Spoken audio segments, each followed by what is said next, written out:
আওয়ামী লীগকে যেভাবে সাংগঠনিক কার্যক্রম নিষিদ্ধ করা হয়েছে, জাতীয় পার্টি সহ 14 দল ফেসিবাদের যারা দোসর তাদের সাংগঠনিক কার্যক্রম নিষিদ্ধ করতে হবে।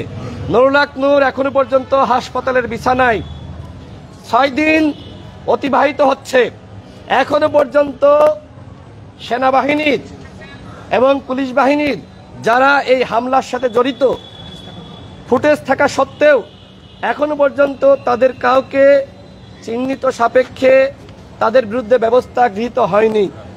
এটি এই সরকারের জন্য অত্যন্ত লজ্জার। আমরা মনে করি স্বরাষ্ট্র উপদেষ্টার নির্দেশনা ব্যতীত এই ধরনের হামলা ঘটার সুযোগ নাই। আর এই কারণে গণ অধিকার পরিষদ মনে করে নুরুল হক নূরের উপরে যে হামলা হয়েছে, গণ অধিকার পরিষদের নেতাকর্মীদের উপর যে হামলা হয়েছে, এই ঘটনাকে কেন্দ্র করে অবশ্যই স্বরাষ্ট্র উপদেষ্টাকে প্রত্যাহার করতে হবে। যিনি ফ্যাসিবাদ বিরোধী শক্তির উপরে হামলা হচ্ছে, রক্তাক্ত করা হচ্ছে এবং সেই ঘটনাকে কেন্দ্র করে তিনি কারোর বিরুদ্ধে ব্যবস্থা নিতে পারছেন না, এরকম নির্লজ্জ বেহায়া ছোট লোক স্বরাষ্ট্র উপদেষ্টা বাংলাদেশে থাকতে পারে না।